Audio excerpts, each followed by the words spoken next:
अगर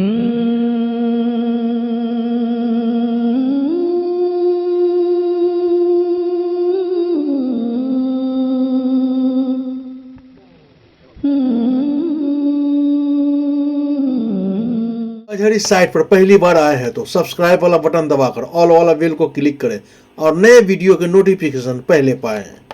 दोनों आलम के सरकार आ जाइए, बहरे दीदार मुश्ताक है हर नजर। कलाम को मैं कोई ये ना समझे, एक जगह मैं पढ़ रहा था अभी तो किसी ने कहा कि आप इस कलाम को, आप तो पहले कभी आपने ये कलाम नहीं पढ़ा, आप इसको क्यों पढ़ते हैं? तो ये चूंकि कैमरे भी लगे रहते हैं इसलिए कहूँ, मैं किसी इंटरव्यू के बाद इस कलाम को नहीं पढ़ रहा हूँ, उसके पहले से पढ़ रहा हूँ। इब्राहिम अलैहिस्सलाम के पास जब मलकुल मौत आए तो हजरत इब्राहिम ने कहा क्यों आए हो? कहा कब्ज़े रूह के लिए। कहा अराइता खलीलन युमीतु खलीलहू, तुमने देखा है कि कभी कोई दोस्त अपने दोस्त की जान लेता है? मैं उसका खलील हूँ और उसने मेरी जान लेने भेज दिया, तो भला कोई दोस्त भी अपने दोस्त की जान लेता है? फरिश्ते वापस गए, कहा मालिक तेरा बंदा कहता है कि कोई दोस्त भी अपने दोस्त की जान लेता है। अल्लाह ने कहा जाओ मेरे खलील से कहो कि ये बात ठीक है कि दोस्त दोस्त की जान नहीं लेता, लेकिन अगर दोस्त दोस्त की जान मांगे तो दोस्त इतनी गुफ्तगू भी तो नहीं करता, जान पेश भी तो कर देता है। अल्हम्दुलिल्लाह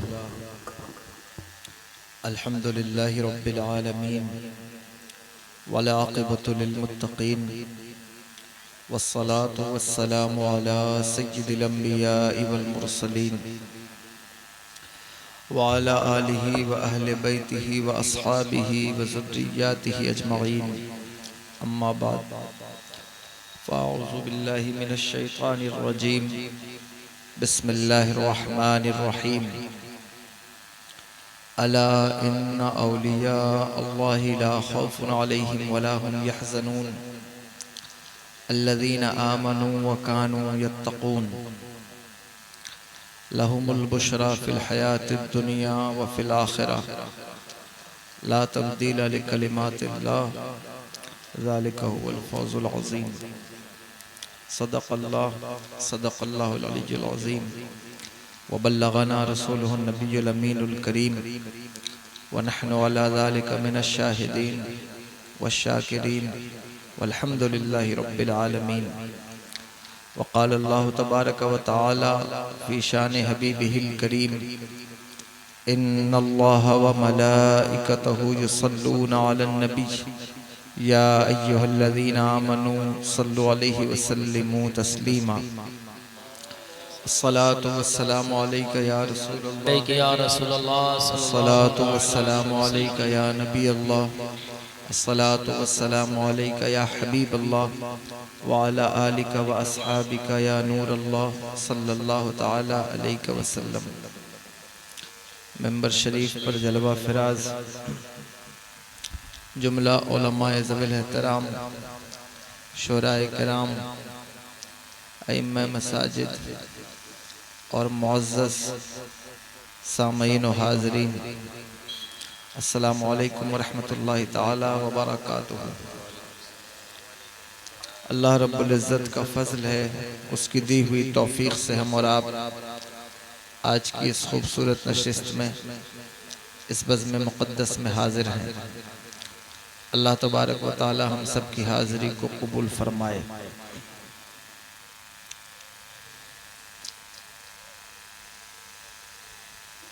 आज का ये प्रोग्राम शाह मदीना कॉन्फ्रेंस, शहनशाह मदीना कॉन्फ्रेंस के उन्वान से मौनवन होकर इनेकाद पज़ीर है। नारे तकबीर, नारे रिसालत, हुजूर सरपरस्त इजलास, नारे तकबीर, नारे रिसालत।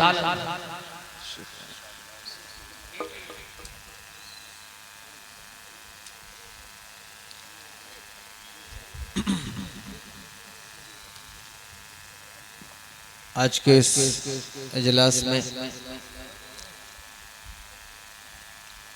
मुझे जिस मौजू का पाबंद किया गया है वो तालीमात आला हज़रत और मिशन आला हज़रत है। चूँकि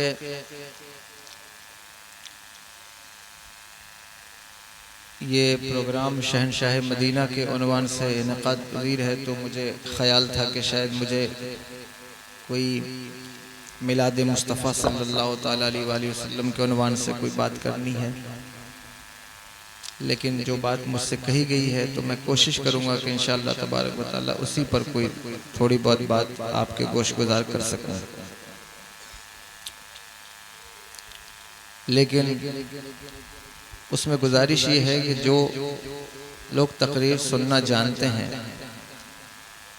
वो तवज्जो से तकरीर को सुने, और जो सुनना नहीं जानते हैं उनसे मेरा कोई खिताब नहीं है। 2-4 लोग हों, 10 लोग हों जो दीन सीखना चाहते हैं, कोई बात कैप्चर करना चाहते हैं, तो वो मेरी बात को तवज्जो से सुन लें, और जिनका ज़ौक़ इजाज़त न दे कि इस आदमी को नहीं सुनना चाहिए या क्या बात करेंगे, रोज़ तकरीरें होती हैं, तो उनसे मेरा खिताब ही नहीं है। उनसे एक अपील करूँगा कि वो मजमे में कोई इंतशार ना पैदा करें कि जिस वक़्त बात चल रही हो तो आप बीच में कोई इंटरप्ट करेंगे, कोई बात करेंगे। वैसे आपने इतने कैमरे लगाए हुए हैं, तो बड़ी बड़ी कॉन्फ्रेंसेस में इतने कैमरे नहीं लगे होते हैं। आम तौर पर सामाईन की जगह कैमरे रखे हुए हैं। हालांकि कैमरे वालों को मैं आपको कोई ऐसी बात नहीं कह रहा हूँ, लेकिन चूँकि इतनी कसरत है और मुझे लगता है कुछ दिनों के बाद सामाईन जलसे से गायब हो जाएंगे और कैमरे ही जलसे को डील करेंगे, और जो सामीन हैं वो बेचारे बाईपास में बैठे हुए हैं। कैमरे जो है वो मेन फ्रंट लाइन पर हैं। खैर, मैं कोई इतना बड़ा आदमी नहीं हूँ कि मैं कोई हक अदा कर सकूँ मौजू का, लेकिन कुछ बात मैं अर्ज करना चाहता हूँ और आपकी तवज्जो चाहता हूँ। अगर आप इजाज़त दें तो मैं 2-3 शेर नाते पाक का पढ़ लूँ। दुरूशी पढ़िए। अल्लाह रब्बु मुहम्मदिन सल्लल्लाहु अलैहि वसल्लम नहनु इबादु मुहम्मदिन सल्लल्लाहु अलैहि वसल्लम सलातु व सलामुन अलैका या रसूलल्लाह। अल्लामा अरशदुल क़ादरी अलैहि रहमा का कलाम है, उनके कलाम से 2-3 शेर मैं पेश करता हूँ।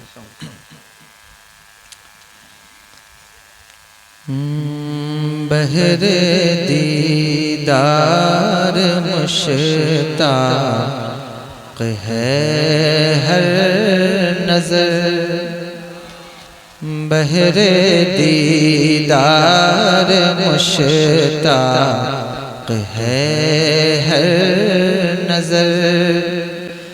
दोनों आलम के सरकार आ जाइए, बहरे दीदार मुश्ताक़ है हर नज़र।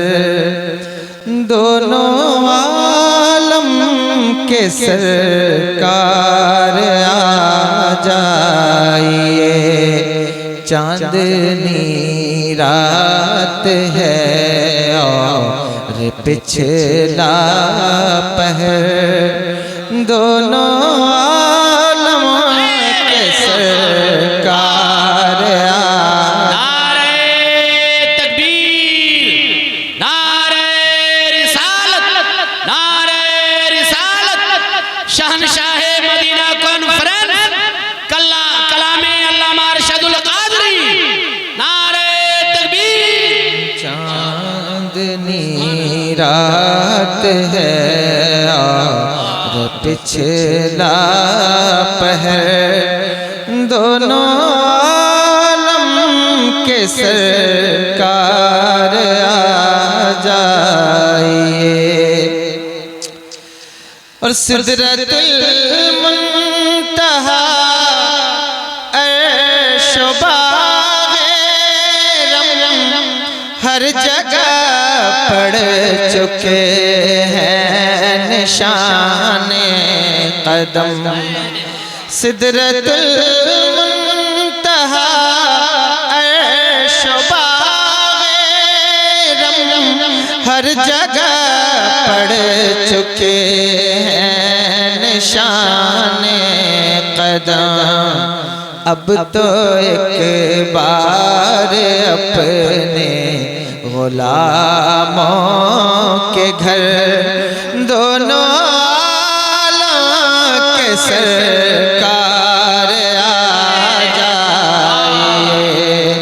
चांदनी रात है और पिछला पहर, दोनों आलम के सरकार आ जाइए।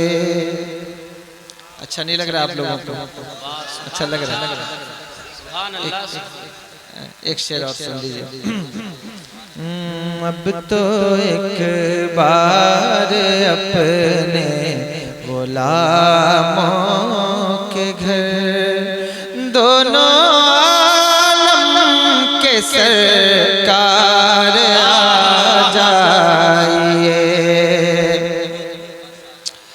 अब मैं चूंकि कोई ऐसा शायर तो हो नहीं कि मुझे कलाम याद है, तो मैं भूल रहा हूँ। मैं इंशाल्लाह एक शेर इसका मुझे बहुत पसंद है लेकिन वो याद नहीं आ रहा है, इसलिए मैं उसको देख रहा हूँ। अगर वो मिल जाएगा तो मैं उसको पढ़ता हूँ इंशाल्लाह। वाह या रसूल अल्लाह।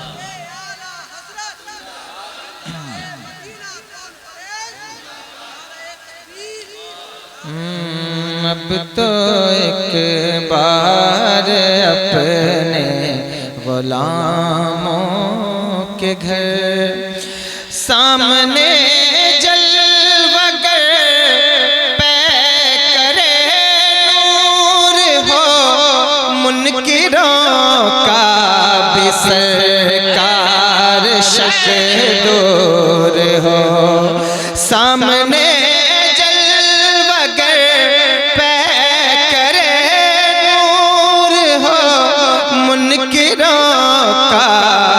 सरकार शक दूर हो, करके तब्दील एक दिन लिबास बशर दोनों आलम के सरकार आ जाइए। करके तब्दील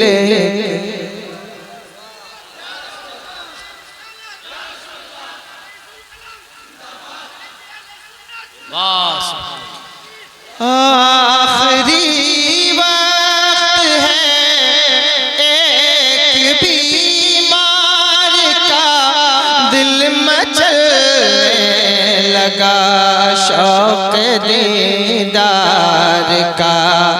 आखिरी वक्त है एक बीमार का, दिल मचलने लगा शौक दीदार का। बुझ न जाए कहीं ये चराग़े सहर, दोनों आलम के सरकार आ जाइए। अब तो एक बार अपने गुलामों के घर दोनों आलम के सरकार आ जाइए। इस कलाम को मैं कोई ये ना समझे, एक जगह मैं पढ़ रहा था अभी, तो किसी ने कहा कि आप इस कलाम को आप तो पहले कभी आपने ये कलाम नहीं पढ़ा, आप इसको क्यों पढ़ते हैं? तो ये चूँकि कैमरे भी लगे रहते हैं इसलिए कहूँ, मैं किसी इंटरव्यू के बाद इस कलाम को नहीं पढ़ रहा हूँ, उसके पहले से पढ़ रहा हूँ। और ये बहुत ख़ास बात है जो मक्ते में उन्होंने कही है, उस पर आप तवज्जो कर लें। मैं मक्ता पेश करूँ, ठीक है? शाम गुर्बत है और शहर खामोश है, एक अरशद अकेला कफन पोश है।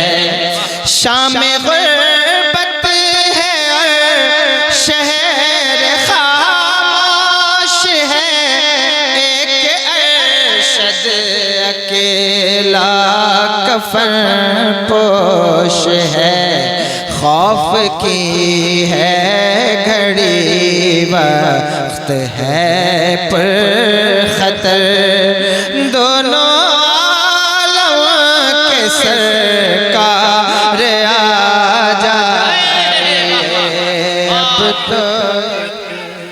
लब्बैक लब्बैक लब्बैक या रसूल अल्लाह, लब्बैक लब्बैक लब्बैक या रसूल अल्लाह। नारे तकबीर, नारे रिसालत। तालीमात आला हजरत पर और मिशन आला हजरत जो मुझे कहा गया उस पर कुछ बात कीजिए। तो मैंने एक आयत पढ़ी है सूरह यूनुस शरीफ की। जाहिर है कि आला हजरत का नाम लेकर तो कोई आयत नहीं पढ़ी जा सकती। कुछ लोगों को ये शौक़ होता है कि जो बात आप करें उसको नेम वाइज कुरान में दिखाएं, तो ऐसा नहीं किया जा सकता है।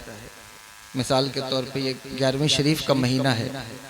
11वीं शरीफ जानते हैं आप हजरत? नहीं जानते? तो 11वीं शरीफ का महीना है।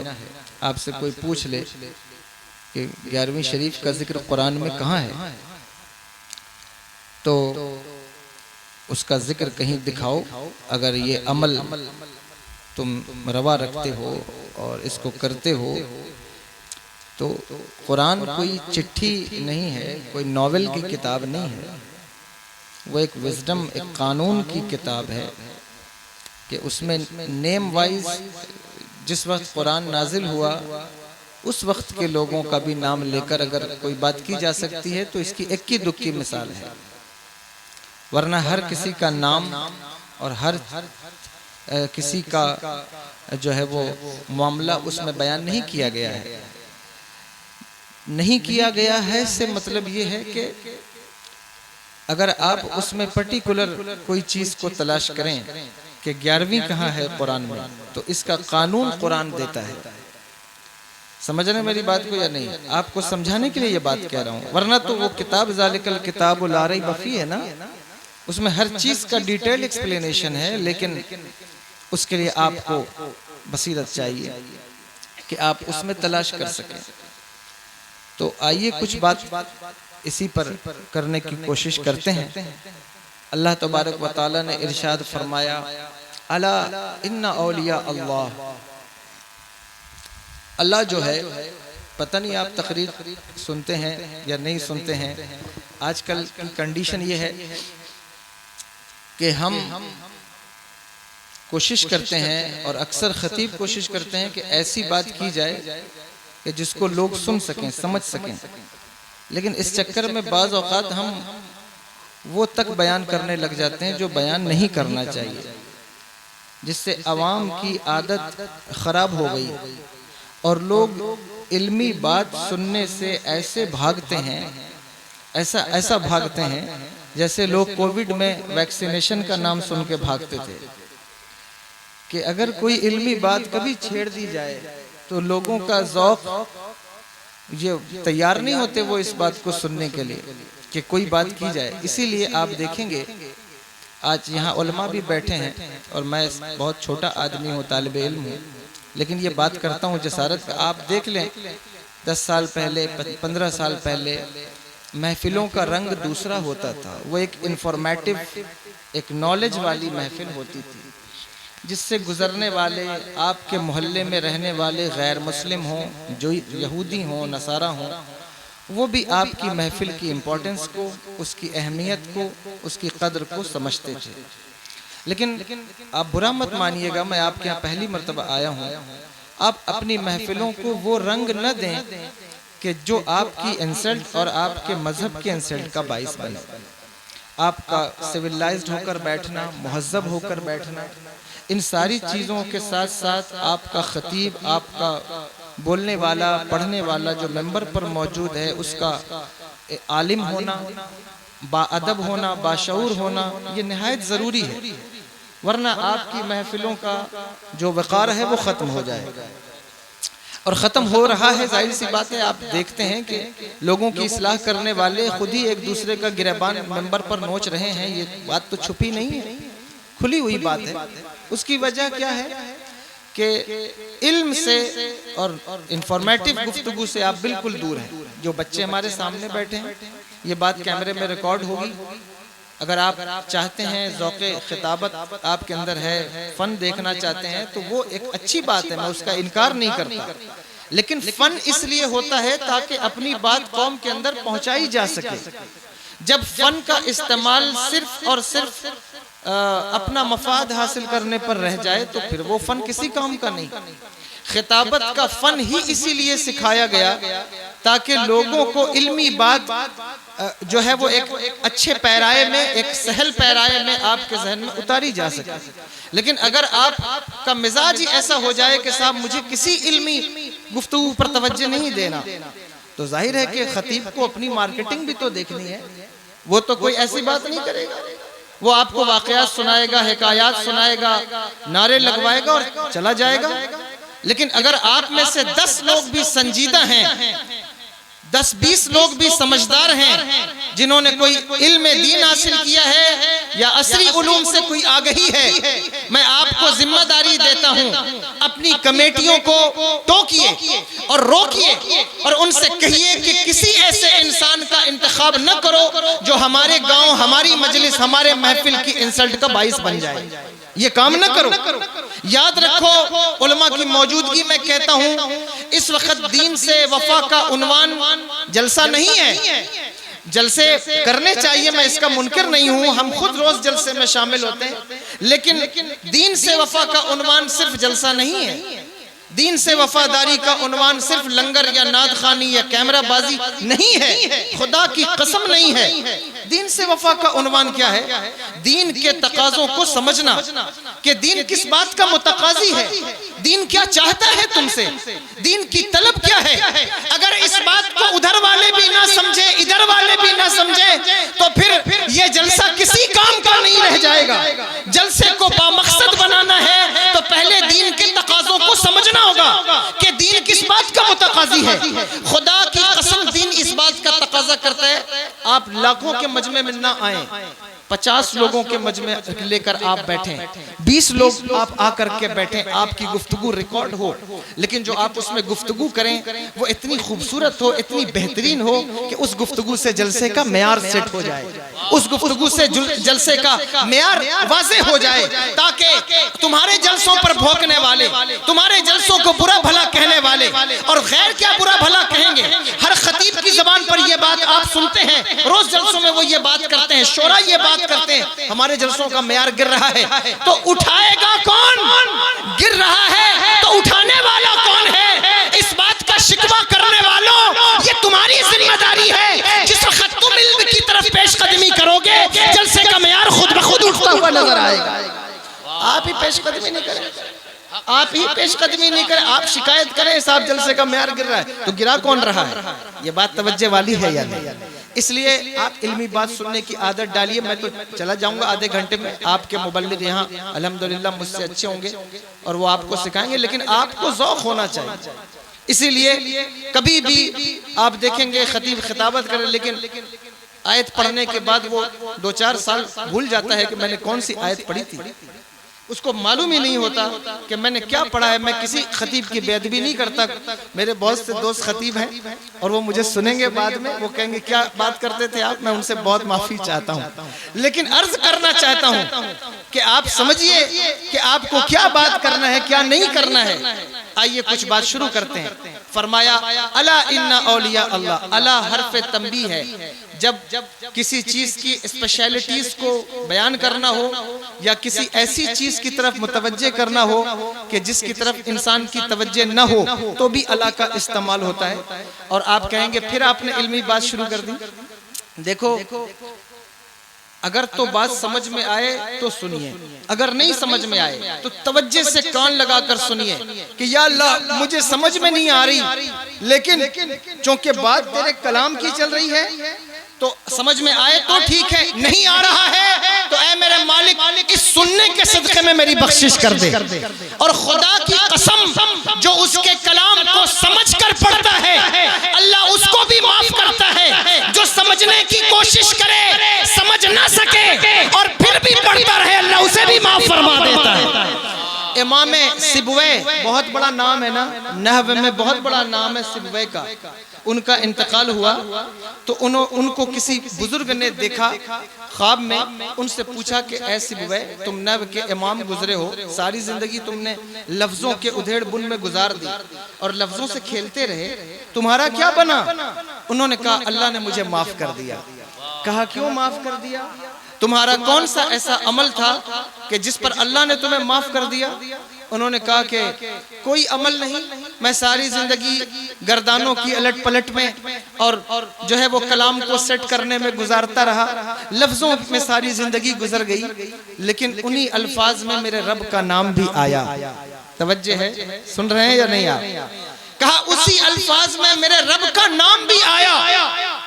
जब इसमें जलालत मेरे सामने आया तो मैं हैरान हुआ कि मैं अल्लाह के नाम को मारफा कहूं या नकरा कहूं, इसलिए कि इस पर अलिफ लाम दाखिल है तो मैं इसको नकरा कैसे कहूं, और अगर मैं इसे मारफा कहूं तो ये कायदा है बलागियों का कि जिस वक्त कोई इसम मुअर्रफ बिल लाम हो उसकी तरफ हरफे निदा लाते हैं तो अय्युहा लाते हैं बीच में, जैसे या अय्युहर रसूल, या अय्युहल मुज़्ज़म्मिल, या अय्युहल मुद्दस्सिर, लेकिन या अय्युहल्लाह तो नहीं कह सकते, नहीं लाया जाता। तो ये मारफा है या नकरा है, मेरे समझ में नहीं आया, और जब समझ में नहीं आया तो मैंने कहा ऐ मेरे मालिक, जिस तरह तेरी ज़ात हमारी समझ से वरा है, तेरा नाम भी हमारी समझ से वरा है।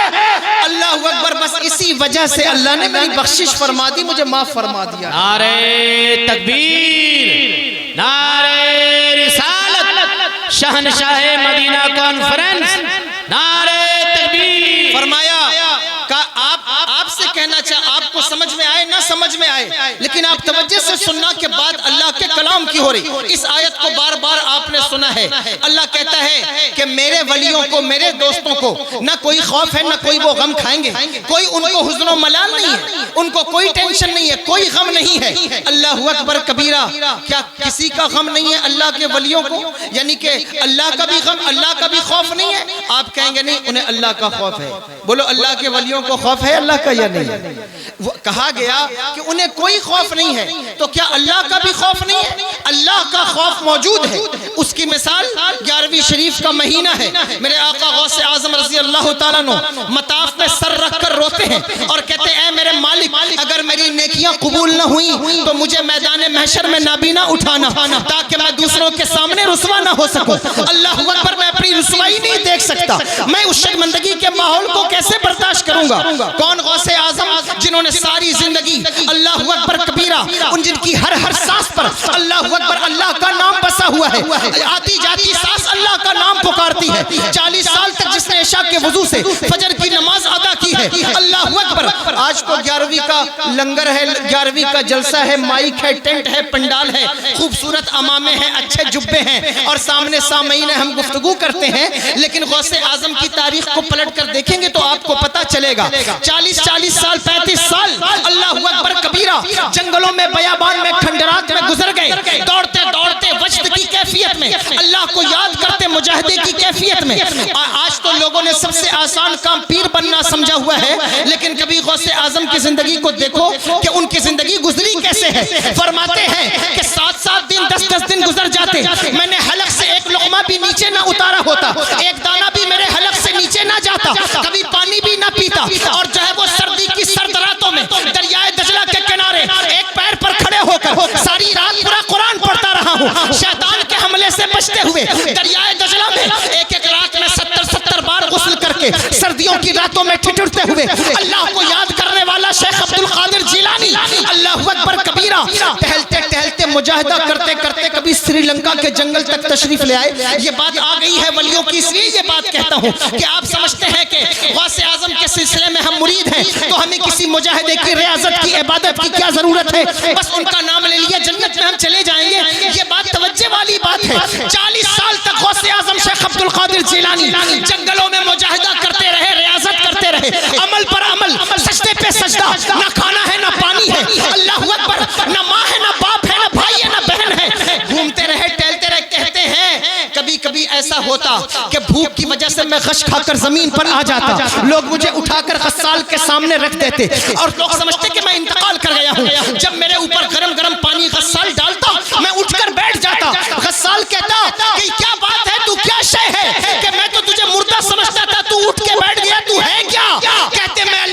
निशानियों में से एक निशानी हूँ। और फिर नारे हक लगाकर जंगलों में दौड़ जाते, कहते हैं 40 साल तक मैं ये काम करता रहा हूँ। ये अल्लाह का खौफ नहीं है तो फिर और क्या है? ये अल्लाह का डर नहीं है तो फिर और क्या है? ये अल्लाह की मोहब्बत नहीं है तो फिर और क्या है?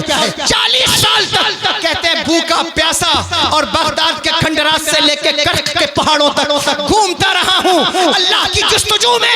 40 साल के बाद मेरे रब ने मुझसे पूछा, ए अब्दुल कादिर बता क्या चाहता है? ए अब्दुल कादिर बता क्या चाहता है? ए अब्दुल कादिर बता क्या चाहता है? मेरे आका गौसे आज़म कहते, मैंने कहा है मेरे मालिक, मैंने 40 साल तुझे याद करते, मुजाहिदा करते, इश्क की मंजिलों को तय करते गुजार दिया। अब मुझे महबूब बना, अब मुझे महबूब बना। खुदी को कर बुलंद इतना कि हर तकदीर से पहले खुदा बंदे से खुद पूछे, बता तेरी रही। नारे तकबीर, नारे रिसालत, फैज़ाने गौसे आज़म, शाने गौसे आज़म। तो आप सबसे आसान काम लोग समझते हैं पीर बनना, और जो है वो बस ये कि कुर्ता लंबा बाजार से मिलता है, खूबसूरत साफा बाजार से मिलता है, साफे बाजार से मिलते हैं, जुब्बे बाजार से मिलते हैं। लेकिन अल्लाह की इज्जत की कसम, अल्लाह ने जो करामात, जो कश्फ, जो अल्लाह अकबर, जो उनके अंदर हुस्न और जमाल और उनके अंदर जो अट्रैक्शन रखी है, वो अट्रैक्शन कहां से खरीद कर लाओगे? वो क्वालिटी कहां से खरीद कर लाओगे? ये क्वालिटी कहीं नहीं मिलती। ये क्वालिटी उसी को मिलती है जो अपनी सारी जिंदगी रब के लिए वक्फ कर देता है। अल्लाह उस बंदे को वो उरूज अता फरमाता है कि जिस सरजमीन पर कदम रखता है उसे मुरीदों को बनाने के लिए लड़ाई और झगड़ा नहीं करना होता, उसे खानकाह के लिए लोगों के दामन नहीं नोचने होते, बल्कि जिस जमीन पर कदम रखता है अल्लाह अपने बंदों को उसकी तरफ मुतवज्जे कर देता है। ये बात है, समझे? तो अल्लाह के वलियों को जितना खौफ होता है उतना किसी को नहीं होता, जितना उनको खौफ होता है। लेकिन एक बात, दोस्ती का प्रिंसिपल ये है कि जहां दोस्ती होगी वहां खौफ नहीं होगा। मिसाल के तौर पे ये जनाब रईस कौसर साहब, वैसे तो मेरे अभी इनकी पहचान अभी हुई है, लेकिन कहता हूं कि ये मेरे दोस्त हैं और पक्के सच्चे दोस्त हो जाएं, और मुझे इनसे खौफ रहे कि पता नहीं कब ये मेरी जान मार दें, पता नहीं कब मुझे कत्ल कर दें, तो ये दोस्ती तो सच्ची ना हुई। बोलो सच्ची हुई? ये सच्ची दोस्ती तो नहीं। सच्ची दोस्ती होने के साथ मुझे इनसे खदशा रहे कि साहब पता नहीं कब ये मेरी जान मार देंगे, कब मेरा गला काट दे, तो ये तो दोस्ती सच्ची ना हुई। या दोस्त बहुत बनाते हो आप लोग, इस्लाम मुआशरा के लिए भी कहा गया दोस्त बहुत बनाते हैं आप। अब तो सोशल मीडिया पर सबसे ज्यादा लोग दोस्त बनाते हैं। दोस्ती करने वालों, दोस्त बनाने वालों, तवज्जो करो कि दोस्ती की किससे जाती है, दोस्ती किससे की जाए, किससे दिल लगाना चाहिए। हर ऐरे गैरे नत्थू खैरे और जो है वो चाय की दुकान पर खड़े होकर सिगरेट पीने वाले से अगर आप दोस्ती लगाना चाहते हैं तो आपका दोस्ती का मेयार ठीक नहीं। आप अपने दोस्ती के मेयार को ठीक कीजिए। दोस्त का मतलब क्या होता है? उसमें खौफ ना हो, लेकिन अगर वो अल्लाह के वली, अल्लाह के दोस्त हैं तो फिर वो खौफ क्यों खाते हैं? उनको डर क्यों है? अल्लाह अकबर। क्या दोस्त भी दोस्त के बारे में डरता है? हजरत इब्राहिम अलैहिस्सलाम के पास जिस वक्त मलकुल मौत आए, सुन रहे हैं आप या नहीं सुन रहे? वो पीछे वाले भी सुन रहे हैं और बाकी लोग चले गए। अल्हम्दुलिल्लाह उन्होंने मेरी बात पर अमल किया। मैंने कहा जो जाना चाहता है वो चला जाए, जो सुनना चाहता है वो बैठे, जो सुनने वाले हैं वो बैठे। हजरत इब्राहिम अलैहिस्सलाम के पास जब मलकुल मौत आए तो हजरत इब्राहिम ने कहा क्यों आए हो? कहा कब्जे रूह के लिए। कहा अराइता खलीलन युमीतु खलीलहू, तुमने देखा है कि कभी कोई दोस्त अपने दोस्त की जान लेता है? मैं उसका खलील हूँ और उसने मेरी जान लेने भेज दिया, तो भला कोई दोस्त भी अपने दोस्त की जान लेता है? फरिश्ते वापस गए, कहा मालिक तेरा बंदा कहता है कि कोई दोस्त भी अपने दोस्त की जान लेता है। अल्लाह ने कहा जाओ मेरे खलील से कहो कि ये बात ठीक है कि दोस्त दोस्त की जान नहीं लेता, लेकिन अगर दोस्त दोस्त की जान मांगे तो दोस्त इतनी गुफ्तगू भी तो नहीं करता, जान पेश भी तो कर देता है। अल्लाह अकबर। अगर अल्लाह के वली अल्लाह के दोस्त हैं तो फिर उन्हें अल्लाह से खौफ कैसा, अल्लाह का डर कैसा? अल्लाह अकबर। सुनो, खौफ की दो किस्में हैं, एक खौफ ज़रर है, एक खौफ मुफीद है। खौफ ज़रर अल्लाह के वलियों को नहीं, खौफ मुफीद अल्लाह के वलियों को है। उन्हें खदशा इस बात का है कि ऐ मेरे मालिक, ये जो दोस्ती का ताल्लुक है ये कभी खत्म ना होने पाए, ये जो दोस्ती की डोर है ये कभी टूटने ना पाए। इस खौफ का तज़किरा किया कि अला इन्ना औलिया अल्लाह ला खौफुन अलैहिम वला हुम यहज़नून। समझ में आ रही है बात? आला हज़रत का मिशन ही बयान कर रहा हूँ, टोटल बात वाज़ेह हो जाएगी लास्ट में। कहा ला खौफुन अलैहिम वला हुम यहज़नून। खौफ इंसान को अपनी जान का होता है और हुज़्न इंसान को दोस्तों की जान का होता है। ये एक मशहूर बात है, इस पर वक्त नहीं लगाना चाहता ज़्यादा, बस इतना कहना चाहता हूँ कि खौफ इंसान को अपना होता है और गम हुज़्न इंसान को दोस्त का होता है। यहाँ कहा गया कि न उन्हें खौफ है न उन्हें हुज़्न है, तो या अल्लाह खौफ तो अपनी जान का होता है, हुज़्न दोस्तों की जान का होता है, तो न उन्हें खौफ है न उन्हें हुज़्न है। इसका मतलब क्या? इसका मतलब ये, अगर आप सरकार तेज़ अली शाह के मानने वाले हैं, अगर आप सरकार सुरकाही के मानने वाले हैं, तो बशारत हो वैशाली वालों, कुरान पुकार कर कह रहा है कि अल्लाह के वली वो हैं जिन्हें ना अपनी जान का कोई खौफ है ना अपने मानने वालों की जान का कोई हुज़्न है। जिस तरह वो जन्नत में दाखिल हो जाएंगे, उनके मानने वाले उनके पीछे पीछे वो भी जन्नत में। ये बात है, अगर इसको आप समझ गए हो तो जो मैंने खौफ और हुज़्न के बारे में ये बात कही है। अल्लाह अकबर। आइए आगे बढ़ते हैं। फरमाया अल्लज़ीना आमनू व कानू यत्तकून। अल्लाह के वलियों को जानने के लिए दो चीजें याद रखना, कि दो चीजें देखना है। अल्लाह के वली वो होते हैं जिनका अकीदा भी ठीक होता है और जिनका अमल भी ठीक होता है। समझ में आ रही है बात? अकीदा भी ठीक होता है, अमल भी ठीक होता है। इन दोनों में से कोई एक चीज भी गड़बड़ हो तो उसे वली ना समझा करो, वो वली नहीं हो सकता। उसका अमल भी ठीक होगा, उसका अकीदा भी ठीक होगा। अब जो बात आई है ये बात काबिल गौर है कि हमें देखना होगा कि वलियों का अकीदा है क्या, और वलियों के अकीदे की नुमाइंदगी करने वाली जात का नाम आला हज़रत है। वलियों के अकीदे की नुमाइंदगी करने वाली शख्सियत का नाम आला हज़रत है। हमें देखना यह है कि वलियों के अंदर ये दोनों चीजें ठीक होनी चाहिए। देखो, वलियों की जिंदगी और जमात में वलियों का होना ये आपके अकीदे और आपके मसलक की सच्चाई की दलील है। लोग हमसे पूछते हैं कि आप मसलक के अहले सुन्नत वल जमात के मानने वाले, आप कहते हैं आप ही हक पर हैं, तो आप ही हक पर हैं, इसकी क्या दलील है? बहुत से फिरके हैं, कोई अपने आप को अहले हदीस कहता है, कोई अपने आप को अहले कुरान कहता है, न जाने क्या क्या कहते हैं, लेकिन आप ही कहते हैं हम ही हक पर हैं। इसकी दलील क्या है? सुन रहे हैं? बताऊं इसकी क्या दलील है कि आप ही हक पर हैं? 11वीं करने वाले, 12वीं करने वाले, सरकार सुरकाही का उर्स मनाने वाले, तेग़ अली शाह का उर्स मनाने वाले, यही लोग हक पर हैं। इसकी क्या दलील है? ये बात काबिल गौर है, आपके लिए बड़ी काम की है। देखो, वलियों का जमात में होना और वलियों का मसलक में होना, ये मसलक की सदाकत की दलील है। आप कहेंगे कैसे? कुरान की आयत है ना, या अय्युहल्लज़ीना आमनुत्तकुल्लाह व कूनू मअस्सादिकीन। ऐ ईमान वालो, अल्लाह से डरो और सच्चों के साथ हो जाओ। यहाँ सच्चों से मुराद अइम्मा तफसीर कहते हैं औलिया की जात है। एतराज किया गया उलमा की जात क्यों नहीं, औलिया की जात क्यों? इस तरह कुरान की आयत है फस्अलू अहल ज़िक्र इन कुंतुम ला तालमून। जब तुम्हें किसी चीज का सवाल करना हो, ना जानते हो, तो अहले इल्म से पूछो। लेकिन आप देखेंगे अइम्मा तफसीर के तबके को कि वहां वो अहले ज़िक्र से मुराद उलमा नहीं लेता, बल्कि अल्लाह अकबर, अल्लाह के वली मुराद लिए गए। सिर्फ उलमा नहीं कहा। वो क्यों कहा? इसलिए कि सफेदी को स्याही के जरिए से जांचा जाता है, हक को बातिल के जरिए से जांचा जाता है। तो जिस तरह कुफ्र को जांचना है, तो कुफ्र में और इल्म में ये दोनों कुल्लियैन मुतबायनैन नहीं है। इसलिए कि ऐसा हो सकता है कि इल्म भी एक जगह हो और कुफ्र भी उसी जगह पर मौजूद हो।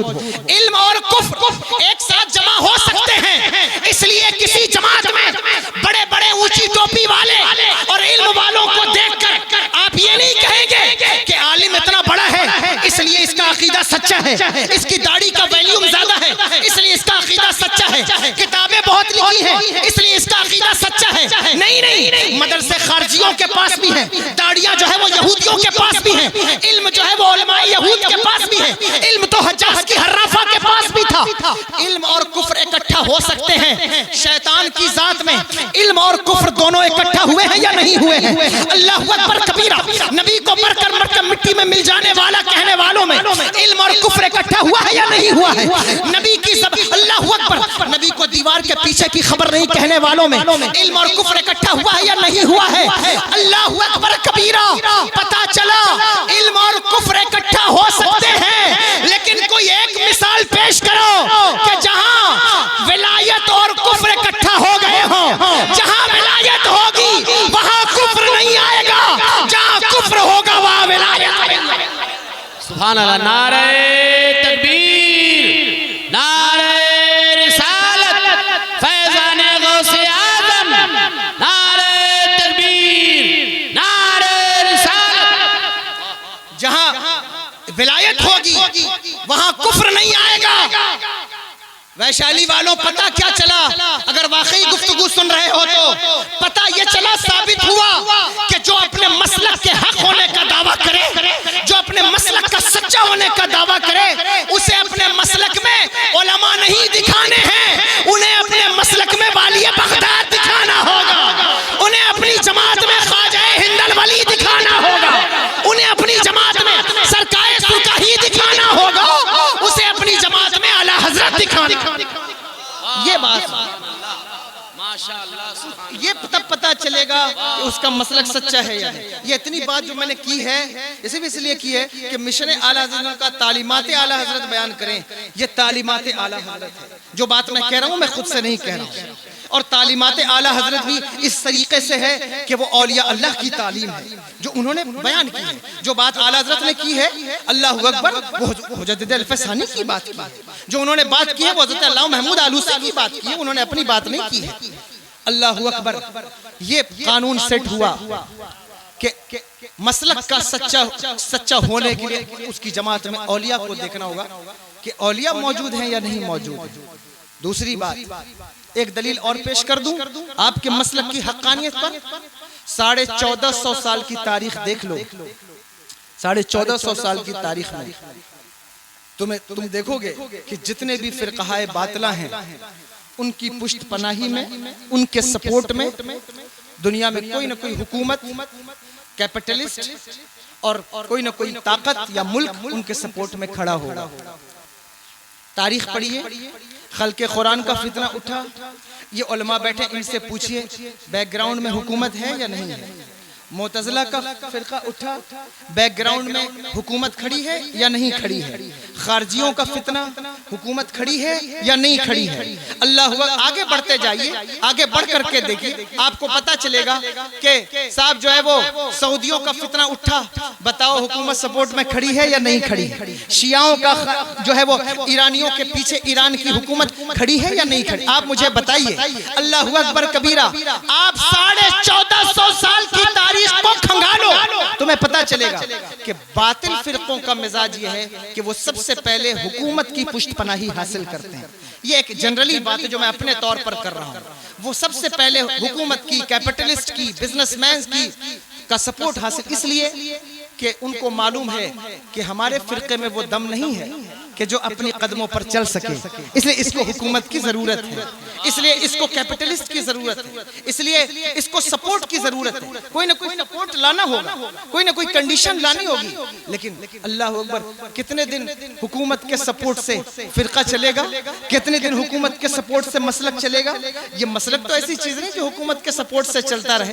अकबर ने भी सपोर्ट किया है मसालिक का, अल्लाह अकबर कबीरा पहले, फिर बाद में उसने एक नया मसलक तजवीज कर लिया, वो एक अलग बात है। लेकिन बात ये अर्ज करना चाहता हूं कि हर फिरका बातिला के पीछे तुम्हें कोई ना कोई हुकूमत, ताकत, इख्तिदार करने वाले खड़े मिल जाएंगे। लेकिन वैशाली वालों, 1450 साल की तारीख पढ़कर देखो, ये वो मसलक अहले सुन्नत वल जमात है जो बादशाहों के दरबार में नहीं पला, इसने बादशाहों को भी पाला है, फकीरों को भी पाला है। हुकूमतें इस मसलक में पलती रही हैं। ये कभी बादशाहों का भी मसलक है, फकीरों का भी मसलक। ये वो मसलक है कि बादशाह भी इसके गुलाम रहे हैं, फकीर भी इसके गुलाम रहे। ये तुम्हारा वो मसलक जिस मसलक पर तुम खड़े हो, जिसे मसलक अहले सुन्नत वल जमात कहा जाता है, इस मसलक पर तुम खड़े हो। ये औलिया का मसलक, सूफिया का मसलक है, जिसकी नुमाइंदगी आला हज़रत फाज़िल बरेलवी रहमतुल्लाहि ताला अलैह ने फरमाई है। और किस तरह फरमाई? फरमाया सबसे पहले तुम्हें देखना यह है कि अकीदा ठीक होना चाहिए। अगर अकीदा खराब हो गया, अकीदा बिगड़ गया, अकीदे का पता नहीं चला, तो जाहिर है कि जिसका अल्लज़ीना आमनू व कानू यत्तकून, पहले ईमान का जिक्र है, अकीदे का जिक्र है। अगर इस्तकबाल कर लें, नारे तकबीर, नारे रिसालत।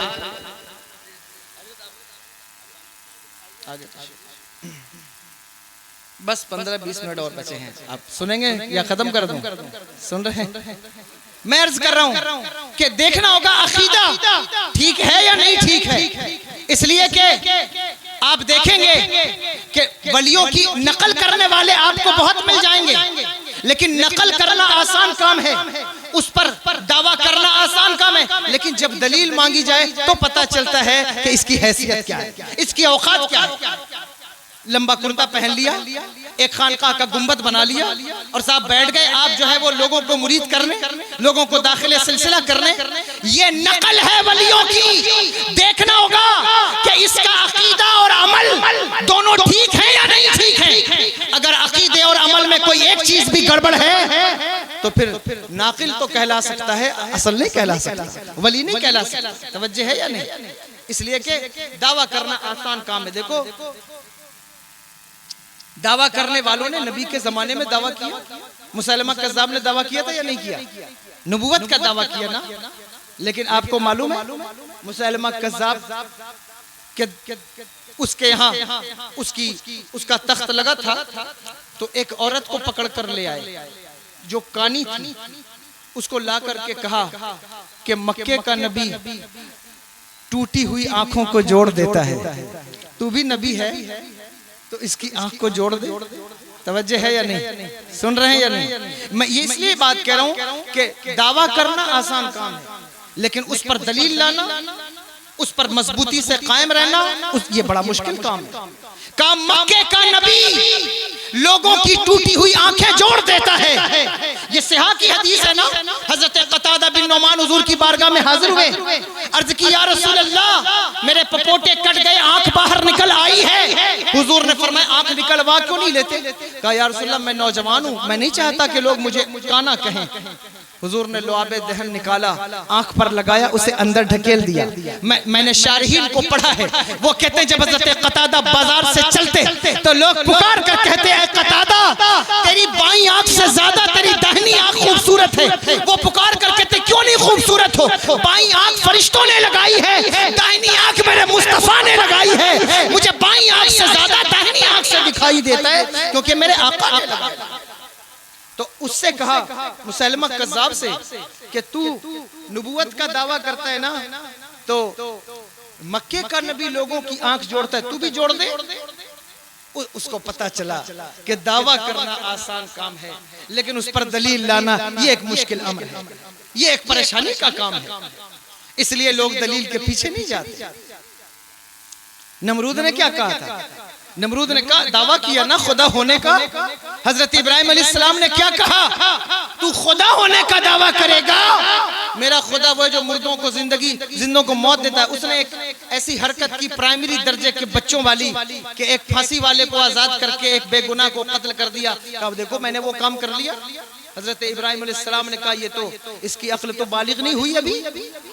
तो आपने उसके सामने एक बात पेश कर दी, कहा तू खुदाई का दावेदार है, मेरा खुदा वो है जो सूरज को पूरब से निकालता है, पश्चिम में डुबो देता है। खुदाई का दावा कर रहा है, सूरज को पश्चिम से निकाल के दिखा। उसको पता चला कि दावा करना आसान काम है, लेकिन दलील लाना बोलो मुश्किल काम। दलील लाना मुश्किल काम। दावा कर लिया जाएगा, नकल कर ली जाएगी, लेकिन दलील उस पर लाना ये एक मुश्किल काम। तवज्जो है या नहीं? जो बात बताना चाहता हूं उस पर दलील लाना मुश्किल काम है। ऐसे दलील नहीं आती। मुसलमा कज़्ज़ाब ने मरता क्या ना करता, उसकी आंख पर फूका, और जब फूका मैंने पढ़ा है कि उसकी दूसरी आंख भी फूट गई। तवज्जो है, उस औरत की दूसरी आंख भी फूट गई। इसको कहते हैं इहानत। मा फौकुल फितरत, खिरके आदत कोई चीज अगर नबी के हाथ से जाहिर हो उसे मोजज़ा कहते हैं, नबी के आने से पहले जाहिर हो उसे इरहासात कहते हैं। वही चीज किसी वली के हाथ से जाहिर हो उसे करामात कहते हैं। वही चीज किसी मोमिन नेक साले के हाथ से जाहिर हो उसे मौनत कहते हैं। वही चीज किसी जादूगर के हाथ से जाहिर हो शोबुदा कहते हैं। वही चीज किसी बददीन बेदीन के हाथ से जाहिर हो उसे इस्तदराज कहते हैं। और कभी ऐसा होता है कि अल्लाह किसी को जलील करना चाहे, वो काम बनाने चले काम बिगड़ जाए, इसका नाम इहानत रखा जाता है। ये इहानत है। काम बनाने चला था, अल्लाह ने काम बिगाड़ दिया, वो एक आंख टूटी थी एक और टूट गई।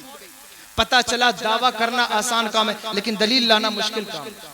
अभी चंद दिनों पहले एक बहुत ऊंची टोपी वाला आकर हजरत अमीर मुआविया रज़ी अल्लाह अन्हु के बारे में दावा करता था। आप सब ने वो तो देखा है। दावा करना आसान काम है लेकिन दावे पे दलील लाना मुश्किल काम है। अल्लाहु अकबर कबीरा। मैं हैरान होता हूँ अगर कोई खानकाह में बैठकर आला हजरत की जात से बुग़्ज़ रखे, खानकाह में बैठकर आला हजरत का गुंबद हजम न हो। मैं कहता हूँ खानकाह में बैठने वाले, तुम्हारे दावे को दलील की ज़बान किसी और ने नहीं, बरेली के ताजदार ने अता की। नारे तकबीर, नारे रिसालत। फितना परवर आलिमों को जाने क्यों तकलीफ है, बेखबर दानिश्वरों को जाने क्यों तकलीफ है। बड़े बड़े हजरतों ने आला हजरत कह दिया, छोटे छोटे हजरतों को जाने क्यों तकलीफ है। नारे तकबीर, नारे रिसालत। मैं किसी खानकाह का मजाक नहीं उड़ाता, इसलिए कि मेरी आदत नहीं है कि नकली लोगों को देखकर असल लोगों का इनकार करूं। लेकिन ये जरूर कहूंगा कि अगर तुम्हारे पास दलील मौजूद नहीं है तो दलील तो बरेली के ताजदार ने फराहम की है। अल्लाह अकबर। उसके बाद उस शाद से बग़्ज़ मैं कसम खाकर कहता हूं कि जिस इंसान को हुजूर के दीन से मोहब्बत है, हुजूर के दीन से प्यार है, जिसे दीन से प्यार, जिसे अपने मनसब से प्यार हो, जिसे अपनी सरपंची से, अपनी चौधरियाई से, अपने पीर होने से सिर्फ प्यार हो, उसकी बात नहीं करता। जिसको दीन से प्यार, देखो अपने मनसब से प्यार इंसान को ऐसा डुबाता है कहीं का नहीं छोड़ता। अपने मनसब से प्यार, सबसे मुसलमान हो तो मुसलमान होने के बाद अपनी जान से ज्यादा, माल से ज्यादा, मनसब से ज्यादा नबी के दीन से प्यार होना चाहिए। वरना मनसब से प्यार तो अबू जहल को भी था। अबू जहल के बारे में मैंने पढ़ा है कि काबे के पीछे खड़े होकर के कहता था कि ये जो दीन लाए हैं ये दीन सच्चा है। लोगों ने पूछा ईमान क्यों नहीं लाता? कहा ईमान लाऊंगा तो सरदारी कहां बचेगी, ईमान लाऊंगा तो सरदारी तो चली जाएगी। अल्लाहु अकबर कबीरा। पता चला दीन को पसे पुष्ट डालना सरदारी की वजह से ये अबू जहल का तरीका है, और दीन के नाम पर सब कुछ कुर्बान कर देना ये सिद्दीक़ अकबर का तरीका है।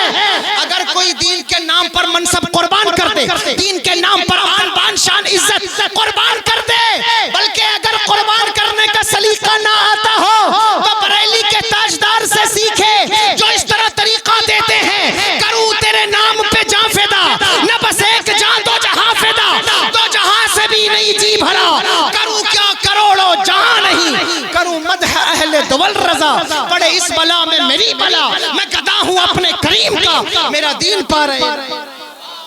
ये उन्होंने नजर दिया। सुभान अल्लाह, अल्लाहु अकबर, या रसूल अल्लाह, जिंदाबाद, जिंदाबाद, जिंदाबाद। सारी जिंदगी जो दीन पर दलाइल, औलिया अल्लाह के मज़ारात पर, कुब्बों पर, गुंबदों पर, मीनार पर दलाइल कायम करता रहा।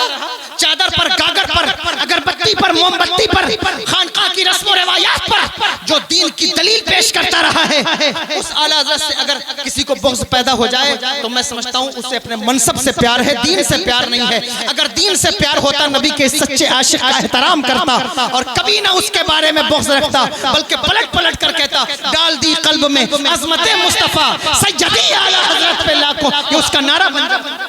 लेकिन उससे बुग़्ज़ का मतलब, अच्छा गैर तो गैर हैं, ये अपनों की बात है, किस बात का टेंशन है? गैरों की तरफ देखो तो वो कहते हैं आला हजरत एक फितना परवर का नाम है, माज़ल्लाह रब्बिल आलमीन।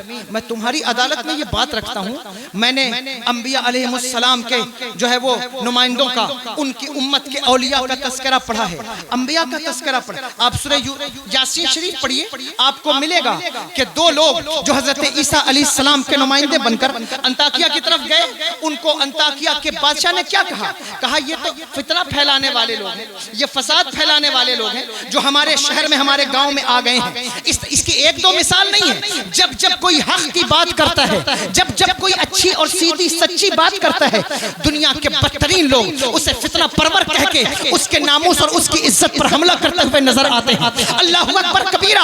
मैं आपकी अदालत में ये बात रखना चाहता हूँ, और लाइव या जो है वो बाद में जो सुनेंगे उनकी अदालत में भी ये बात रखना चाहता हूँ कि तुम आला हज़रत को फितना परवर कहते हो, तो मुझे दिल पर हाथ रखकर बताओ कि फितना किसने फैलाया है? अल्लाह को झूठा कहने वाले फितनेवर हैं, फितना परवर हैं, या अल्लाहु अकबर अल्लाह को सच्चा कहने वाला फितना परवर है? मुझे बताओ कि नबी मरकर मिट्टी में मिल गए, ये कहने वाला फितना परवर है, या ये कहने वाला कि सरवर कहूँ कि मालिक को, मौला कहूँ तुझे, बागे खलील का गुले ज़ैबा कहूँ तुझे, तेरे तो बस ऐबे तनाई से है बरी, हैरा हूँ मेरे शाह, मैं क्या क्या कहूँ तुझे? क्या ये फितने की ज़बान है?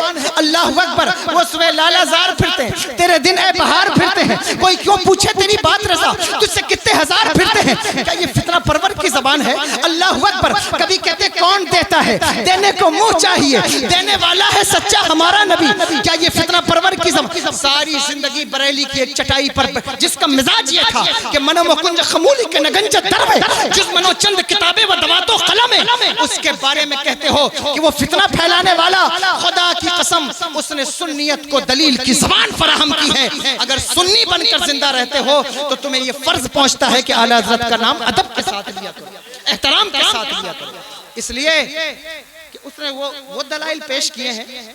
अल्लाहु अकबर कबीरा। आप जानते हैं कि आज हम या मदरसे में पढ़ने वाले तलबा बाज़ औक़ात हम तफसीर पढ़कर आते हैं, उसूल हदीस पढ़कर आते हैं, लेकिन मैं जिम्मेदारी से कहता हूँ, हो सकता है कोई इस बात से एग्री करे न करे, जब तक आला हज़रत की ज़ात को हमारे यहाँ पढ़ नहीं लिया जाता, खुदा की कसम फैज़ान इल्म मुयस्सर नहीं आता, नहीं आ सकता। कितने ऐसे मसले हैं कि जिस पर हम तफसीर पढ़कर आए, जलालैन पढ़कर आइए, हदीसें पढ़कर आइए, लेकिन उक्ते आप हल नहीं कर सकते हैं, और वो हल होता है आला हज़रत के बाज़ रसाइल से। लेकिन इसके बावजूद भी ऐसे लोग मौजूद हैं जिन्होंने आला हज़रत को पढ़ा नहीं, आला हज़रत को दूर से देखा है, गौर से नहीं देखा, करीब से नहीं देखा।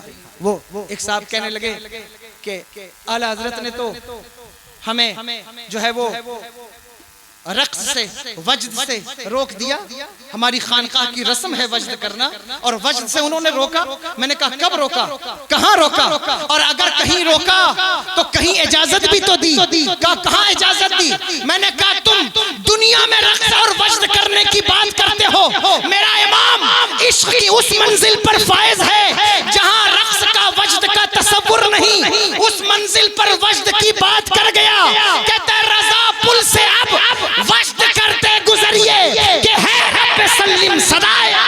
सुभान अल्लाह। आओ वज्द करना है, तुम भी वज्द। नारे रिसालत, फैज़ाने आला हज़रत, मसलके आला हज़रत, फैज़ाने सरकारे सुरकारी। कहा उन्होंने सजदा मोहब्बत से रोक दिया।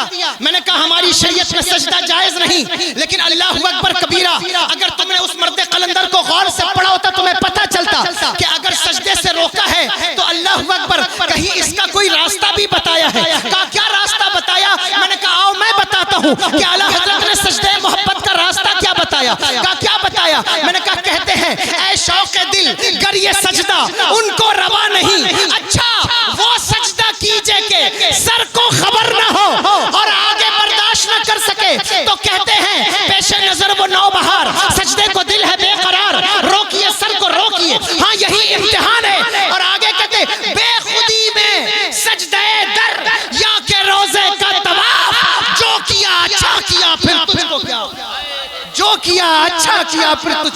आप कहते हैं उन्होंने कोई तरीका नहीं बताया, वो मर्दे कलंदर।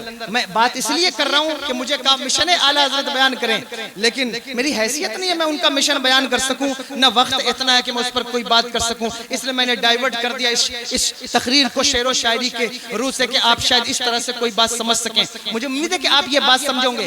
उन्होंने अकीदे पर जो दलाइल फराहम किए हैं उस पर तवज्जो करो, गौर करो।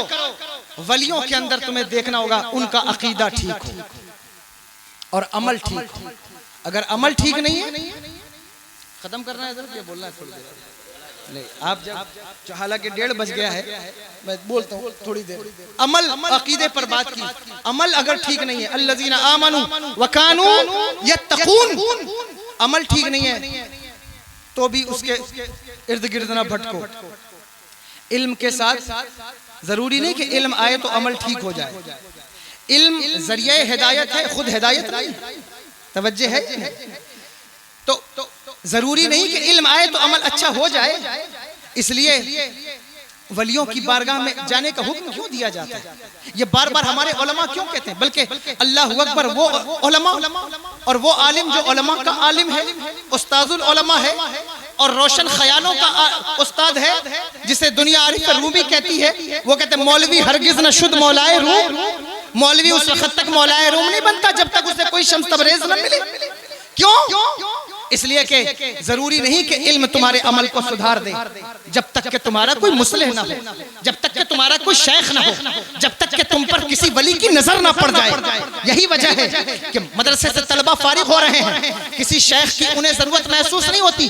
वो कहते शेख की क्या जरूरत है, मैंने 8 साल बुखारी पढ़ी है, 8 साल तिरमिज़ी बैज़ावी पढ़ी, अब मुझे शेख की क्या जरूरत है। मैं कहता हूँ तूने ज्यादा पढ़ा है या शेख शहाबुद्दीन उमर सोहरवर्दी ने ज्यादा पढ़ा था? तूने ज्यादा पढ़ा है, अल्लाहु अकबर या हज़रत बाबा फरीद ने ज्यादा पढ़ा था? तूने ज्यादा पढ़ा है या हुज़ूर महबूब इलाही ने ज्यादा पढ़ा था? तुझे क्या पता कि वलियों और शेख की जरूरत कितनी है? अगर ये बात जानना है तो शेख शहाबुद्दीन उमर सोहरवर्दी से पूछो। उनके मामू या उनके कजन ब्रदर हजरत नजीबुद्दीन अल-क़ुदामा अल-मक़दसी अल-हम्बली कहते हैं कि मैं शेख शहाबुद्दीन उमर सोहरवर्दी को लेकर गौसे आजम की बारगाह में गया। पीर की जरूरत किसी को ओश से लेकर दिल्ली लाती है, पीर की जरूरत किसी को सिमरान से जो है वो पंडवा शरीफ लाती है, पीर की जरूरत किसी को लखनऊ से दिल्ली ले जाती है, पीर की जरूरत तो कहां घुमाती है। पीर की जरूरत जिसको होती है वो पीर को तलाश करता है और पीर को वही तलाश करता है जिस पर अल्लाह का करम होता है। तुम्हें पीर की जरूरत नहीं तो इसका मतलब यह है कि तुम्हारा किसी फील्ड में इंतखाब ही नहीं। अगर चाहते हो कि लोग कहते हैं साहब औलिया ने क्या खिदमत की है, उलमा खिदमत करते रहे हैं, उलमा की खिदमत हैं, ये जमात वो जमात, साहब इतना बड़ा काम, इतना बड़ा मदरसा, इतना बड़ा दारुल उलूम किसी सूफी ने तो नहीं बनाया, किसी वली ने नहीं बनाया, ये तो उलमा ने बनाए हैं।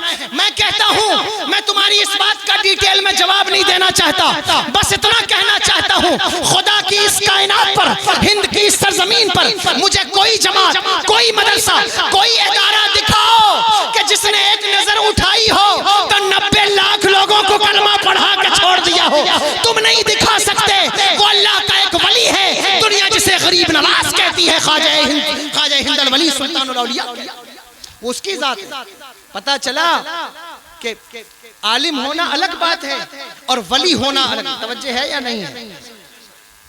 इस उम्मत के औलिया में, रिजाल में अल्लाह ने वो पावर रखा है कि हजरत काजी सनाउल्लाह पानीपती मजरी फरमाते हैं तफसीर मजरी के अंदर इस आयत के ज़ैल में, कुंतुम खैरा उम्मतिन उखरिजत लिन्नास तामुरून बिल मारूफ व तनहूना अनिल मुनकर। फरमाया कि इस उम्मत के रिजाल में अल्लाह ने वो कशिश रखी है। फरमाया रिजालो हाज़िहिल उम्मत अक्सरो इरशादन व अक़वा तासीरन फिन्नास बिल जज़्ब इलल्लाह सुब्हानहु व तआला। कहा इस उम्मत के रिजाल में वो तासीर है कि जितना ये लोगों को अपनी तरफ खींचते हैं, पिछली किसी उम्मत में लोगों के पास ये तासीर नहीं है जो इस उम्मत के औलिया में मौजूद है। वो लोगों को अपनी तरफ खींचते हैं, लोग उनकी तरफ दौड़ते हैं। मैंने पढ़ा हुजूर गौसुल आजम की तारीख जिंदगी में एक मजलिस में 50-50 हजार यहूदी ईमान लाते हैं। शहजाद के अंदर हजरत इमाम अहमद इब्न हंबल की तारीख जिंदगी में लिखा है कि जिस वक्त इमाम अहमद इब्न हंबल का जनाजा उठा, उनके जनाजे को देखकर 2 जी के क्या खिताब करना है, पता चला मर्दाने खुदा जिंदगी में भी खिताब करते हैं, मरने के बाद भी खिताब करते हैं। आज भी अगर हम इन औलिया की सीरत को इख्तियार कर ले तो हमें लोगों को घसीट कर पकड़ कर उन्हें सुभान अल्लाह कहने पर, उन्हें पैसा देने पर मजबूर नहीं करना होगा, बल्कि खुदी को कर बुलंद इतना कि हर तकदीर से पहले खुदा बंदे से खुद पूछे, बता देरी रही। ये खुद पैदा हो सकता है। इस उम्मत की ये स्पेशलिटीज हैं, अगर कोशिश की जाए तो इसको अचीव किया जा सकता है। मेहनत की जाए, लोगों को अपने करीब करके उनकी इस्लाह की जा सकती है, उनको रुश्द व हिदायत के सामान फराहम किए जा सकते हैं। इसलिए लेकिन ये आपको देखना होगा कि जिसके आप करीब हो रहे हैं उसका अकीदा ठीक है, उसका अमल ठीक है या नहीं ठीक। तो वलियों का अमल भी ठीक होता है, वो अमल भी, उनका अमल कैसा होता है? अल्लाहु अकबर कबीरा। हजरत बायजीद बुस्तामी रहमतुल्लाहि ताला अलैह अपने मुरीदों से कहते हैं कि आओ एक अल्लाह के वली से मुलाकात के लिए चलते हैं।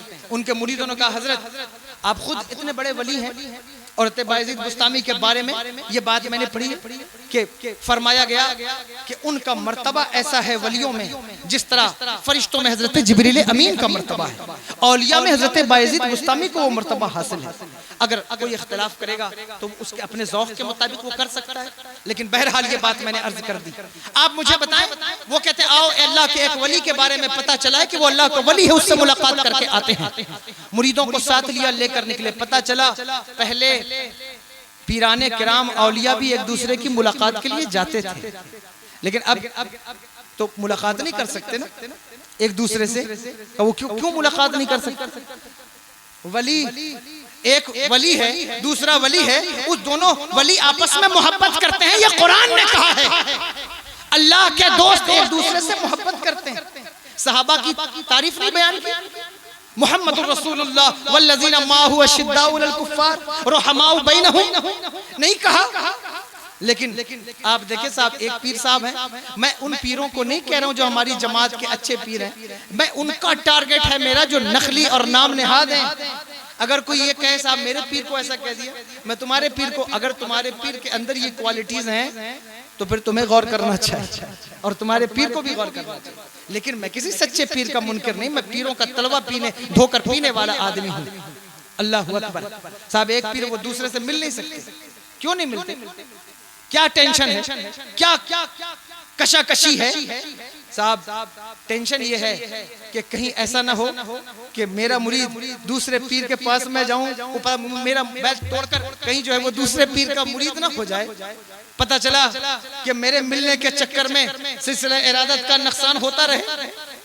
ये इसी टेंशन को खत्म करने का नाम विलायत है, इसी गहमा गहमी को खत्म करने का नाम विलायत है।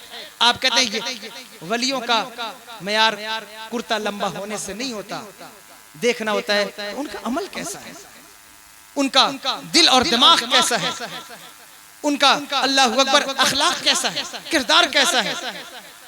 लेकिन हमारी कौम को इससे मतलब नहीं, वो तो देखती ये है कि सोशल मीडिया पर पीर के फॉलोवर कितने हैं। अब तो मयार यहाँ तक घट गया है कि वो ये भी नहीं देखती कि साहब वो आलिम है या नहीं है, मुत्तकी है या नहीं। वो देखते कि सोशल मीडिया अकाउंट पर हमारे पीर साहब के जितने फॉलोवर हैं दूसरे के पीर के उतने फॉलोवर नहीं, इसलिए मेरा पीर सच्चा है। अगर हक का ये मयार करार पाएगा तो सारे बॉलीवुड वाले पीर बन जाएंगे, याद रखना। अगर ये हक का मयार करार पाएगा सारे स्पोर्ट वाले आप पीर बन जाएंगे। ये हक का मयार नहीं है, उसके मानने वाले कोई ना हो, एक हो, दो हो, तीन हो, लेकिन अल्लाह ने उसकी नजर में वो असर दिया हो कि अगर वो नजर उठाकर किसी पर नजरे मोहब्बत डाल दे तो वो किसी को शेख शहाबुद्दीन उमर सोहरवर्दी बनाता है, किसी को बायजीद बुस्तामी बनाता है। पीर का मतलब ये होता है कि वो किसी पर नजरे मोहब्बत डाले तो फिर उसे कहां से कहां पहुंचा दे, ये मतलब होता है पीर का। आप जानते हैं हजरत कुतुबुद्दीन बख्तियार काकी रहमतुल्लाहि ताला अलैह मुल्तान तशरीफ लाए तो एक नौजवान लड़का मस्जिद में बैठ करके कुछ पढ़ रहा है। उठ करके दौड़ कर आया, हजरत के कदमों में गिर गया, कहा हुजूर मैं कब से इंतजार में था कि कुतुब मिले तो मैं आपसे मुरीद हूँ। कहा क्या नाम है? कहा मेरा नाम फरीद है। कहा क्या पढ़ते हो? कहा नाफे पढ़ता हूँ। कहा अल्लाह तुम्हें नफा दे, लेकिन मैं यहाँ मुरीद नहीं करूंगा। ये हजरत बहाउद्दीन ज़करिया मुल्तानी का इलाका है। देखो तवज्जो करना, मैं वलियों की डिफिनेशन बयान कर रहा हूँ। कहा ये बहाउद्दीन ज़करिया मुल्तानी का इलाका है, मैं यहाँ बैत नहीं करूंगा। अगर यहाँ बैत होना है तो हजरत बहाउद्दीन ज़करिया मुल्तानी से बैत हो। अगर मुझसे मुरीद होना चाहते हो तो दिल्ली आना, दिल्ली में मुरीद करूंगा, यहाँ मुरीद नहीं करूंगा। लेकिन अब आप देखते हैं ये उसूल और ज़वाबित और कवायद और कानून आपको कहीं नजर आते हैं? सब एक इलाके में जिसमें पीर साहब एक पीर काम कर रहा है, दूसरा पीर उसी में एंट्री लिए पड़ा है कि किसी तरह इसके मुरीदों को छीन कर मैं ये पीरों की पहचान नहीं है। ये बात काबिल गौर है, मैंने ये बात पढ़ी है मेरे आका सरवर दो आलम। अच्छा दूसरा भी जो है वो भी परेशान है कि वो दूसरे ने कैसे एंट्री ले ली है, उसको कैसे भगाऊं यहाँ से, वो कैसे आ गया है, कैसे निकालूं, कैसे हटाऊं। वो सारी जिंदगी इसी में गुजर गई। मैंने पढ़ा है बुजुर्गों के कौल में कि फरमाते हैं कि कुर्बे क़यामत की निशानियों में से एक निशानी यह है कि इंसानों में कुत्तों की सिफत पैदा हो जाएगी। तवज्जो करना, कुर्बे क़यामत इंसानों में कुत्तों की सिफत पैदा होगी। कहा कुत्तों की सिफत क्या मतलब? कहा कुत्तों में सिफत ये होती है कि एक कुत्ते के इलाके में अगर कोई दूसरा कुत्ता दाखिल हो जाए, दूसरा कुत्ता उस वक्त तक चैन से नहीं बैठता जब तक उसे भौंक भौंक के बाहर ना भगा ले, चाहे वो उसका सगा भाई ही क्यों ना हो। मैं अल्लाहु अकबर पीरों के कदमों को सर पे रखने वाला इंसान हूँ, लेकिन पीर बनके जो दीन का गला घोटने की कोशिश करेगा उसका गला इसी तरह घोटा जाता रहेगा, चाहे उसे अच्छा लगे या उसे बुरा लगे। लेकिन ये एक हकीकी बात है, ये कंडीशन नहीं बन गई, ये कुत्तों की सिफत है। वो अपने इलाके दूसरे को बर्दाश्त नहीं करते कि इसको किसी तरह निकालो। कुत्तों की एक और सिफत है, वो अपने दूसरे कुत्ते के मुंह में हड्डी देख ले, वो उस वक्त तक चैन से नहीं बैठ सकते जब तक वो उससे छीन न लें। ये सिफत इंसानों के अंदर पैदा हो रही। तवज्जो से सुनना, हो सकता है मेरे जाने के बाद आप इस पर कोई बात कर सकते हैं, लेकिन मैं एक तालिब इल्म हूँ और जो बात मैं कह रहा हूँ वो हकीकत पर मबनी है। यहाँ जितने लोग बैठे हैं ये इस बात से इनहराफ नहीं कर सकते, ये एक हकीकी बात है। छीनते हैं, ये कुत्तों का तरीका है। लेकिन एक और भी कुत्तों की सिफत है, बता दूं। कुत्ते रात भर जागते हैं, फजर में सो जाते हैं, ये भी उन्हीं का तरीका है। ये भी सिफत किसी के अंदर हो, इसको भी खत्म करो, क्योंकि मौजू आप नहीं है, मौजू वलियों की जात चल रही है और इस वक्त नकली पीरों की बात कर रहा हूँ। ये बात कर दी। कुत्तों में इसीलिए बरकत नहीं है, वो रात भर जागते हैं और फजर के वक्त सो जाते, फजर आराम करने लगते हैं। इसलिए अगर किसी के अंदर ये सिफत हो उसको खत्म करो, फजर में उठा करो। फजर में उठने से सेहत अच्छी होती है, दिमाग हाजिर होता है। फजर में उठने से आपके अंदर सलाहियत पैदा होती है। फजर के वक्त रिस्क तकसीम होता है। रिस्क सिर्फ दाल चावल का नाम नहीं है, रिस्क में आपकी उम्र भी आती है, सेहत भी आती है, इल्म भी आता है, तकवा भी आता है। ये सारा कुछ है जो आपको सुबह में मिलता है। आप उस वक्त सो जाते हैं।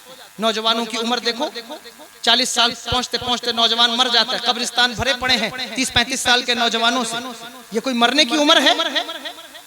उम्र से बरकत चली गई, क्योंकि सुबह में उठना नसीब नहीं। उम्र से बरकत जा रही है। वलियों से करीब आओगे, ये सिफात, ये बरकत तुम्हें मिलेंगी। तो बहरहाल वक्त मेरा ज्यादा हो रहा है, मुझे ट्रेन भी पकड़ना है। मैं अर्ज ये कर रहा था कि अल्लज़ीना आमनू व कानू यत्तकून, वली वो होता है जिसका अकीदा और अमल दोनों ठीक होता है। फरमाया लहुमुल बुशरा फिल हयात दुनिया व फिल आखिरा, ये खुशखबरी है उनके लिए दुनिया की जिंदगी में भी और आखिरत की जिंदगी। फरमाया ला तब्दीला लिकलिमातिल्लाह, ये जो ला है ना इसको एब्रोगेट नहीं किया जाएगा। कुरान की बाज आयतें ऐसी हैं जो मनसूख हुई हैं दूसरे हुक्म से, लेकिन इसके जस्ट बाद कहना ला तब्दीला लिकलिमातिल्लाह, मेरे शेख कहते हैं इसका मतलब ये है कि अल्लाह के दोस्ती का कानून कभी नहीं बदला जाएगा। जो कानून उसने बना दिया है वही कानून कयामत तक चलता रहेगा। कोई चाहे कि हम नया कानून बना लें, ये पुराना हो गया, अब विलायत का कानून बदल गया है, क्योंकि पहले वली इबादत करके वली होते थे, अब हम 5 अंगूठी पहन के वली होंगे। का ला तब्दीला लिकलिमातिल्लाह, अल्लाह के कानून में, उसके कलाम में कोई तब्दीली वाक़ई नहीं होगी। जिस तरह पहले विलायत का कानून था वही कानून कयामत तक चलता रहेगा। चाहे 10 चादरें ओढ़ लो, 20 चादरें ओढ़ लो, 25 ओढ़ लो, 5 अंगूठियां पहन लो, कानून बदलने वाला नहीं। अल्लज़ीना आमनू व कानू यत्तकून, अल्लाह के वली वो हैं जो अकीदे के मामले में, अमल के मामले में दुरुस्त होते हैं, उनके लिए खुशखबरी है दुनियावी जिंदगी में भी, उखरवी जिंदगी में भी, और यही बड़ी कामयाबी है। ज़ालिका हुवल फौजुल अज़ीम। इतनी बात मैंने कर ली है, और ये सब मुझसे बड़े लोग हैं और मैं बहुत छोटा तालिब इल्म हूँ। और कभी ऐसा होता है कि बात करते हुए इंसान कुछ ऐसी बात कर जाता है जो शायद उसको नहीं करना चाहिए, लेकिन बड़ों को चाहिए कि वो छोटे को उस वक्त दरगुजर करें कि इससे कोई ऐसी बात हो गई होगी। और अगर कोई छोटा है उसे चाहिए कि वो अपने बड़ों से कभी हसद न करे कि इन्होंने गुफ्तगू करते हुए कोई गलती कर दी। हजरत अब्दुल्ला इब्न उमर फरमाते हैं रज़ी अल्लाह तआला अन्हु, ला यकूनु रजुलु आलिमन हत्ता ला यहसुद मन दूनहु वला यहतरा मन तहतहु। इंसान उस वक्त तक आलिम नहीं बनता जब तक वो अपने बड़ों का हसद ना छोड़ दे, अपने छोटों को हकीर जानना ना छोड़ दे। इसलिए अल्लाहु अकबर कबीरा,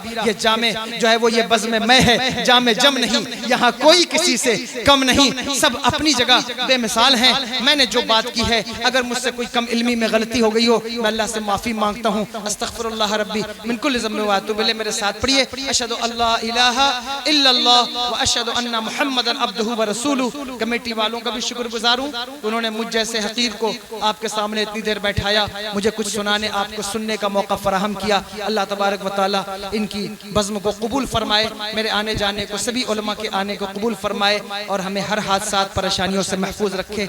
अस्तग़फिरुल्लाह रब्बी मिन कुल्लि ज़ंबिन व अतूबु इलैह। आप तो सुन रहे थे बड़े शौक से, हम ही सो गए दास्तां कहते कहते। व मा अलैना इल्ला अल बलाग।